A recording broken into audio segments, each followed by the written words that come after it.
नमस्कार। बहुत स्वागत है आप सभी दर्शकों का मिथुन राशि के लिए वक्री गुरु के इस वीडियो में। सबसे पहले आप सभी दर्शकों को विजयदशमी की बहुत बहुत शुभकामनाएं। आप स्वस्थ रहें, सानंद रहें, दुनिया की तमाम खुशियां आपको प्राप्त हों और हर बुलंदी को आप स्पर्श करें। इसी भावनाओं के साथ इस वीडियो की शुरुआत करता हूँ। 9 अक्टूबर दोपहर 12:35 पर ज्ञान, धन, संतान, विवाह और मान सम्मान के कारक देवगुरु बृहस्पति वृषभ राशि में वक्री हो चुके हैं और 4 फरवरी 2025 तक वृषभ राशि में ही वक्री रहेंगे। वर्तमान में देवगुरु मंगल के नक्षत्र मृगशिरा में गोचर कर रहे हैं और 28 नवंबर को चंद्रमा के नक्षत्र रोहिणी में गोचर करेंगे। कोई भी ग्रह अपने नक्षत्रों के माध्यम से फल प्रदान करता है, तो देवगुरु पहले तो मंगल के माध्यम से और फिर रोहिणी के यानी चंद्रमा के माध्यम से अपना फल प्रदान करेंगे। मंगल और चंद्रमा दोनों ही देवगुरु के परम मित्र हैं और अपने मित्र ग्रहों के नक्षत्र में गोचर करते हुए देवगुरु मिथुन राशि के जातकों को अत्यंत शुभ फल प्रदान करेंगे और आपके जीवन में लंबे समय से चली आ रही परेशानियों का अंत भी करेंगे। एक आम धारणा है कि वक्री अवस्था में कोई ग्रह उल्टी दिशा में गतिमान होता है, लेकिन ऐसा नहीं है। वक्री अवस्था में किसी भी ग्रह की चाल बहुत धीमी हो जाती है और पृथ्वी से देखने पर ऐसा लगता है कि वो ग्रह उल्टी दिशा में गतिमान है। ख़ास बात यह है कि वक्री अवस्था में किसी भी ग्रह को चेष्टा बल की प्राप्ति होती है और वक्री अवस्था में कोई भी ग्रह एक भाव पीछे का भी फल प्रदान करता है। तो देवगुरु वक्री अवस्था में मिथुन राशि के जातकों को किस किस तरह का लाभ प्रदान करेंगे, इसी का विश्लेषण करेंगे इस वीडियो में। ये विश्लेषण आपकी चंद्र राशि के आधार पर किया जा रहा है और वीडियो के अंत में मैं आपको देवगुरु के उपाय भी बताऊंगा। तो ये है मिथुन राशि के जातकों की कुंडली। देवगुरु का गोचर आपकी कुंडली के 12वें भाव में है। गुरु वक्री हैं तो एक भाव पीछे यानी लाभ के भाव का भी फल प्रदान करेंगे।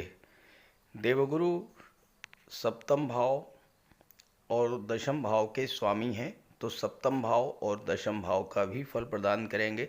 साथ ही साथ जब मंगल के नक्षत्र में गोचर करेंगे 28 नवंबर तक, तो छठे भाव और एकादश भाव का फल देंगे और 28 नवंबर को जब चंद्रमा के नक्षत्र में गोचर करेंगे तो धन के भाव का भी फल प्रदान करेंगे। अब यहाँ एक बात आपको ध्यान से समझनी है कि वक्री अवस्था में किसी भी ग्रह को चेष्टा बल की प्राप्ति होती है, तो वक्री अवस्था में गुरु का चेष्टा बल 11वें भाव, 12वें भाव, दूसरे भाव, छठे भाव, 7वें भाव और 10वें भाव पर होगा और इन भावों से संबंधित सभी फल आपको प्राप्त होंगे। तो आइए समझते हैं कि किस किस तरह के फल, किस किस तरह का लाभ आपको देवगुरु प्रदान करेंगे। गुरु 12वें भाव में वक्री हो रहे हैं, जो कि खर्चों का भाव होता है। तो गुरु के वक्री होने का प्रभाव सीधा सीधा ये पड़ेगा कि आपके खर्चों में कमी आएंगे। गुरु आपका मन मस्तिष्क कुछ इस तरह से मोड़ देंगे कि आप आत्ममंथन करेंगे। आप ये सोचेंगे कि किस तरह से फालतू खर्चों में कमी लाई जाए और बचत को बढ़ाया जाए, निवेश को बढ़ाया जाए और इन 118 दिनों में आपका निवेश बढ़ेगा। चूँकि 11वें भाव का भी फल दे रहे हैं, तो इस समय आपकी इनकम भी बढ़ेगी और साथ ही साथ आपकी राशि के स्वामी हैं युवराज बुध, जो कि बुद्धि के कारक हैं, आपकी इंटेलिजेंस के कारक हैं। तो आपकी बुद्धि इस दिशा में एक्टिवेट होगी कि किस तरह ज़्यादा से ज़्यादा धन अर्जित किया जाए। यहाँ एक बात मैं आपको बताना चाहूँगा कि जब भी कुंडली में गुरु और मंगल का संबंध बनता है तो आय के साधन बढ़ते हैं। अब यहाँ देखिए, एकादश भाव के स्वामी मंगल हैं और गुरु एकादश भाव का फल दे रहे हैं। मंगल छठे भाव के स्वामी हैं और गुरु की दृष्टि छठे भाव पर पड़ रही है। तो गुरु और मंगल का संबंध बन रहा है। ऐसे में आपके सोर्स ऑफ इनकम बढ़ेंगे, extra source of income generate होंगे। किस तरह से अपनी इनकम को ज़्यादा से ज़्यादा बढ़ाया जाए, किस तरह से खर्चों को कम किया जाए और निवेश को बढ़ाया जाए, बैंक बैलेंस को बढ़ाया जाए, इसी दिशा में आपकी बुद्धि एक्टिवेट होगी। 12वां भाव विदेश का होता है। मिथुन राशि के वो जातक जो विदेश जाने के लिए प्रयासरत हैं, अचानक से उनका काम बनना शुरू हो जाएगा और जो लोग पहले से ही विदेश में हैं उनके कार्य व्यवसाय में उन्नति देखने को मिलेगी और धन लाभ भी होगा। एक विशेष परिवर्तन ये आएगा कि आपकी छुपी हुई प्रतिभा इस गोचर काल में निखर कर सामने आएगी और आपको उसका लाभ मिलना शुरू होगा। आपके घर का कोई सदस्य लंबे समय से अस्पताल में भर्ती है तो वो स्वस्थ होकर घर लौटेगा और इस समय लंबी अवधि के लिए किया गया निवेश बढ़ेगा, क्योंकि गुरु धर्म और सत्कर्म के कारक होते हैं और 12वां भाव धर्म, अध्यात्म और मोक्ष का होता है। तो इस समय आपकी धार्मिक प्रवृत्ति बढ़ेगी, धर्म अध्यात्म में आपकी रुचि बढ़ेगी। घर में कोई धार्मिक या मांगलिक आयोजन हो सकता है, पूजा पाठ का आयोजन हो सकता है और जितना ही आप धर्म अध्यात्म से जुड़ेंगे उतना ही गुरु आपको लाभ भी प्रदान करेंगे। देवगुरु वक्री अवस्था में एक भाव पीछे का भी फल देंगे और मंगल के नक्षत्र मृगशिरा में गोचर कर रहे हैं तो मंगल के नक्षत्र यानी जिस भाव के स्वामी हैं मंगल उस भाव का भी फल प्रदान करेंगे। तो 11वें भाव का भी फल देंगे, यानी आपके आय को, आपकी इनकम को बढ़ाने का कार्य करेंगे। सीधा सा अर्थ यह है कि अब आपको धन लाभ होना शुरू हो जाएगा। आपकी धन प्राप्ति के मार्ग में जो बाधाएं, जो रुकावटें थी वो दूर होंगी, क्योंकि शनि की दृष्टि 11वें भाव पर पड़ रही है और शनि बाधा उत्पन्न कर देते हैं, कार्यों की गति धीमी कर देते हैं। तो आपको आपकी इनकम के मार्ग में जो बाधाएं आ रही थी वो तो दूर होंगी ही, धन प्राप्ति की गति जो धीमी हो गई थी उसमें तेजी आएगी और तेजी के साथ धन आगम शुरू होगा। धन की कमी के कारण आपको जो कष्ट मिले उन कष्टों से अब आपको राहत मिलनी शुरू होगी। शनि ध्यान रखें कि कभी भी मना नहीं करते हैं, केवल देरी कर देते हैं, डिनाई नहीं करते हैं, केवल डिले कर देते हैं। तो धन की प्राप्ति में जो देरी हो रही थी, आपका पैसा जो आपको मिलना चाहिए था आपको नहीं मिल पा रहा था, वो पैसा आपको मिलना शुरू हो जाएगा। आपकी कुंडली में दशम भाव कर्म भाव के स्वामी हमेशा हमेशा के लिए देवगुरु बृहस्पति होते हैं और गुरु विदेश के भाव में बैठे हैं। तो इस समय विदेशों से जुड़कर जो भी कार्य करेंगे उस कार्य में आपको विशेष सफलता मिलेगी, कार्यों को गति मिलेगी, कार्यों को पूर्णता प्राप्त होगी और आपके कार्यों के पूरा होने में जो देरी हो रही थी वो देरी समाप्त होगी। जितना तेजी से आपके कार्य बनेंगे उतना ही तेजी से आपको धन की भी प्राप्ति होगी।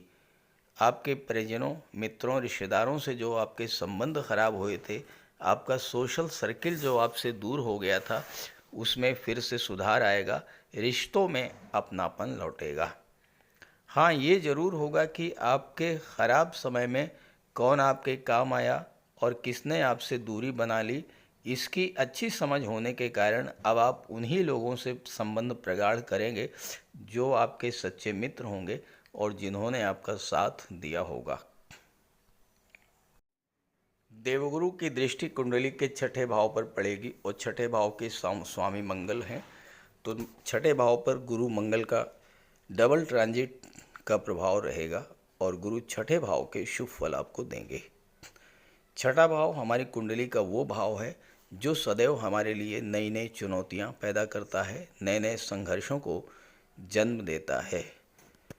अब यहाँ पर गुरु की दृष्टि पड़ने से आपके जीवन में एक बहुत बड़ा बदलाव आएगा और छठे भाव से संबंधित जो समस्याएं लंबे समय से आपको परेशान कर रही थीं, उन समस्याओं से आपको राहत मिलेगी। ये गोचर आपकी कर्ज संबंधी समस्याओं को समाप्त करेगा, स्वास्थ्य संबंधी समस्याओं को दूर करेगा, कोर्ट कचहरी का कोई मैटर था उससे भी आपको राहत मिलेगी, नौकरी और प्रोफेशनल लाइफ में कोई समस्या चल रही थी तो उन समस्याओं से आपको मुक्ति मिलेगी। आपके कार्य क्षेत्र, आपके परिवार, आपकी संतान, आपकी इनकम और आपके बिजनेस संबंधी समस्याओं को सॉल्व करेंगे देवगुरु बृहस्पति। गुरु क्या हैं? गुरु हैं गुरु शिक्षक, गुरु ज्ञान देते हैं, गुरु सल्यूशन उत्पन्न करते हैं। आपकी समस्याओं का एक बहुत अच्छा सल्यूशन देवगुरु बृहस्पति इस समय प्रदान करेंगे आपको। देवगुरु की पंचम दृष्टि कुंडली के चौथे भाव पर पड़ेगी। चौथा भाव होता है भूमि, भवन और प्रॉपर्टी का। चौथा भाव आपका घर होता है। चौथा भाव आपका घरेलू वातावरण होता है। तो इस समय चौथे भाव की चीज़ें आपको प्राप्त होंगी। बड़ा घर, बड़े वाहन के सपने पूरे होंगे। पुरानी गाड़ी को बेचकर नई बड़ी गाड़ी लेना, घर का डेकोरेशन करना, घर में सुख सुविधा के साधनों की वृद्धि होना जैसे कार्य इस समय पूरे होंगे। माता का स्वास्थ्य भी अच्छा रहेगा और माता का आशीर्वाद भी आपको प्राप्त होगा।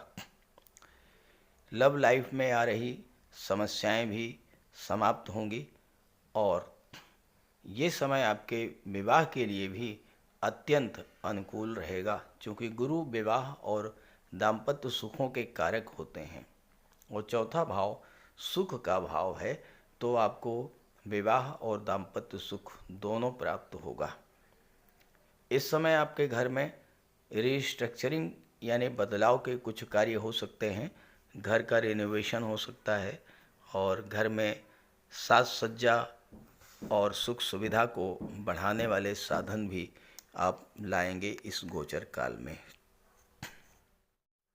28 नवंबर को देवगुरु जब चंद्रमा के नक्षत्र रोहिणी में गोचर करेंगे तो धन के भाव का फल देना शुरू करेंगे, यानी अब आपका धन संचित होना शुरू होगा। अभी तक धन आपको प्राप्त हो रहा था और उस धन से आप अपने खर्चे निपटा रहे थे, कोई कर्ज था उसको निपटा रहे थे या घर की सुख सुविधा के साधन क्रय कर रहे थे। लेकिन अब 28 नवंबर से वो समय आएगा जब आपका बैंक बैलेंस बढ़ना शुरू हो जाएगा। आपके परिवार के सदस्यों के बीच में जो दूरी बनी थी वो दूरी समाप्त होगी और परिवार के सदस्यों का सहयोग भी आपको मिलना शुरू होगा। क्योंकि गुरु दशम के स्वामी हैं और धन के भाव का फल दे रहे हैं। दशम भाव आपका कैरियर, आपका प्रोफेशन होता है, दूसरा भाव संचित धन होता है। तो आपको अपने कार्य क्षेत्र से धन की प्राप्ति होगी, कैरियर ग्रोथ देखने को मिलेगी और धन लाभ भी आपको होगा। दूसरा भाव पैतृक संपत्ति का भी होता है और पैतृक संपत्ति संबंधी कोई विवाद भी इस समय सॉल्व हो सकता है। गुरु की दृष्टि 8वें भाव पर पड़ेगी। 8वां भाव परिवर्तन का होता है। 8वां भाव दुखों का, कष्टों का होता है, पीड़ाओं का होता है, विघ्न बाधाओं का होता है। तो आपके जीवन में चल रही जो समस्याएं, जो कष्ट, जो विघ्न बाधाएं और जो रुकावटें हैं, उन्हें दूर करने का कार्य तो करेंगे ही देवगुरु। आपको अपने जीवन में एक बहुत बड़ा सकारात्मक परिवर्तन देखने को मिलेगा। अष्टम भाव से गुरु का संबंध जब भी बनता है, आप पर किसी तरह की कोई भी परेशानी आए तो ईश्वर आपकी रक्षा करते हैं। आपकी परेशानी को गुरु स्वयं सॉल्व करते हैं, उस परेशानी को अपने ऊपर ले लेते हैं और आपको उस परेशानी, उस समस्या से बिल्कुल सुरक्षित निकाल लाते हैं। यहाँ पर गुरु की दृष्टि पड़ने से अष्टम भाव से संबंधित कई लाभ आपको प्राप्त होंगे। एक तो आपका कोई ऐसा कार्य जो लंबे समय से आप करना चाह रहे थे और बार बार उसमें रुकावटें आ रही थी, वो कार्य आपका नहीं पूरा हो पा रहा था, इस तरह का कोई कार्य आपका पूरा होगा। दूसरे, कोई आपका गुप्त धन, डूबा हुआ पैसा आपको इस समय मिलेगा। तीसरा, आपके विवाह का योग बनेगा और अगर आप विवाहित हैं तो आपके ससुराल पक्ष से संबंध जो हैं बहुत अच्छे होंगे। जो लोग ज्योतिष से जुड़े हैं, तंत्र मंत्र से जुड़े हैं, रिसर्च के क्षेत्र से जुड़े हुए हैं, जो लोग इंश्योरेंस या मार्केटिंग के क्षेत्र से जुड़े हुए हैं, जो शेयर ब्रोकर हैं, कमीशन एजेंट्स हैं, ऑडिट या टैक्सेशन के क्षेत्र से जुड़े हुए हैं, ऐसे सभी जातकों को इस समय धन प्राप्ति के नए नए अवसर मिलेंगे। Extra source of income generate होंगे और धन की प्राप्ति होगी। तो इस तरह से मिथुन राशि के लिए गुरु का गोचर विशेष महत्व का है। लेकिन एक बात आपको ये समझनी है कि मिथुन राशि के एक दो नहीं करोड़ों जातक हैं, तो क्या सभी को एक जैसा फल आप देंगे देवगुरु? ऐसा बिल्कुल नहीं है। आप अपनी कुंडली में गुरु की स्थिति को देखिए। अगर कहीं से कहीं गुरु कमज़ोर हैं, अंश बल से कमज़ोर हैं, शत्रु राशि में हैं, नीच की राशि में हैं, पाप ग्रहों से दृष्ट हैं, पाप कर्तरी योग में हैं, तो फिर वो फल नहीं मिल पाएगा जो आपको मिलना चाहिए। तो ऐसे में गुरु का उपाय करें। उपाय करने से गुरु को बल मिलेगा तो आपको मनोवांछित फल मिलना शुरू हो जाएगा। तो बात करते हैं उपायों पर। कुंडली में देवगुरु बृहस्पति का बहुत ही महत्वपूर्ण स्थान है, क्योंकि देवगुरु कुंडली के पंचम और नवम भाव के कारक होते हैं। पंचम भाव से संतान का विचार किया जाता है, शिक्षा का विचार किया जाता है और नवम भाव से भाग्य का विचार किया जाता है।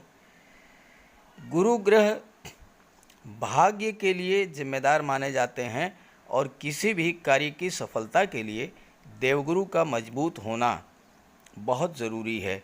जब कुंडली में देवगुरु मजबूत होते हैं तो भाग्य का साथ मिलता है, जिस काम में हाथ डालते हैं वो सफल होता है, विवाह समय से होता है, शिक्षा अच्छी मिलती है, गुरु की कृपा रहती है, धन की प्राप्ति होती है।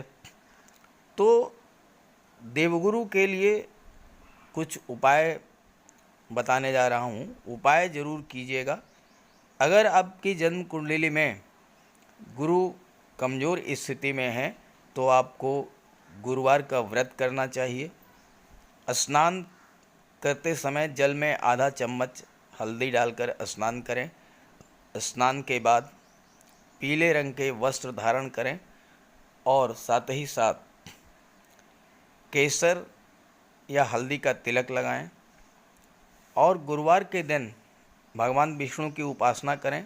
घर में केले का एक वृक्ष लगा लें, उसकी पूजा करें, उसकी सेवा करें।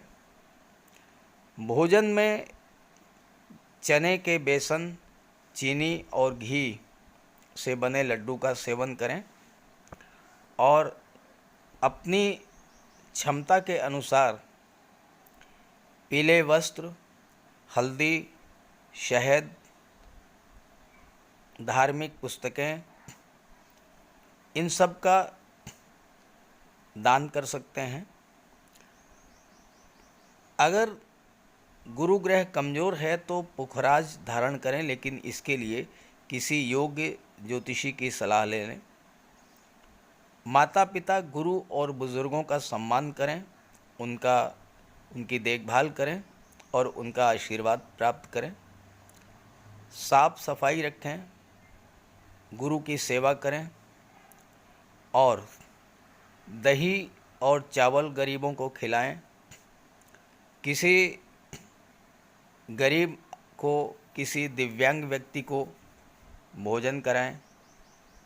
किसी वृद्धाश्रम में जाकर के वृद्धों के साथ कुछ समय बिताएं, उनकी समस्याओं को जानें, समझें। कोई ज़रूरी नहीं है कि आप धन से ही सहायता करें। तन और मन से भी आप मदद कर सकते हैं दूसरों की, और ऐसा करने से देवगुरु अत्यंत प्रसन्न होते हैं। और जब देवगुरु बलवान होंगे तो आपको पूरा लाभ मिलेंगे। तो ये उपाय करके देखिएगा, लाभ होगा। कमेंट करके बताइएगा ताकि आपके साथियों को भी इसका लाभ मिल सके। नमस्कार।